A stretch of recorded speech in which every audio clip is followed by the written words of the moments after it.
शाहपुर चाकर में तालपुर खानदान का तारीखी और कदीम कब्रिस्तान सुबह हाली का शिकार है। मीनार मुनहदिम हो चुके हैं, ईंटें खराब हैं, जबकि कीमती और खूबसूरत पत्थर भी गायब हो गए हैं। आसिफ मेमन की ये रिपोर्ट देखिए।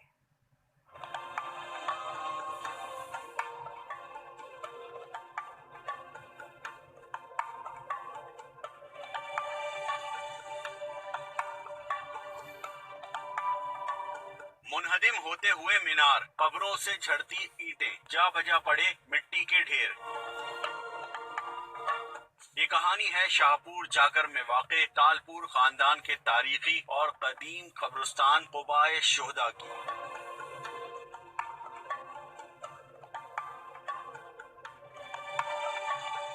क़ुबाए शुहदा जो महकमा आसार कदीमा की गफलत से तबाही के दहाने पर आ पहुंचा। क़ुबाए शुहदा में मीर चाकर और मीर नसीर समेत तालपुर खानदान की सैकड़ों कब्रें मौजूद हैं, जो तेजी के साथ मट्टी का ढेर बन रही हैं।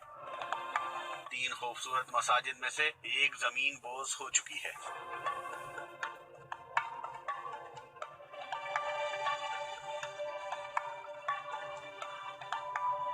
ये शाहपुर चाकर के हवाले से, शहर से हवाले से और तारीखी हवाले से ये बहुत बड़ा कीमती असासा है हमारा। उसी वजह से इनके पर गौर होनी चाहिए। डीसी सांगड़ ने कई बार कब्रिस्तान का दौरा किया और मुरम्मती काम का ऐलान भी किया, ताहम बात ऐलान तक ही महदूद रही। बेशतर कब्रों से कीमती और खूबसूरत पत्थर भी गायब हो चुके हैं। देखभाल न होने से कब्रिस्तान तक रसाई के लिए कोई पुख्ता सड़क भी मौजूद नहीं। आसिफ मेमन, 92 न्यूज़, शाहपुर चाकर।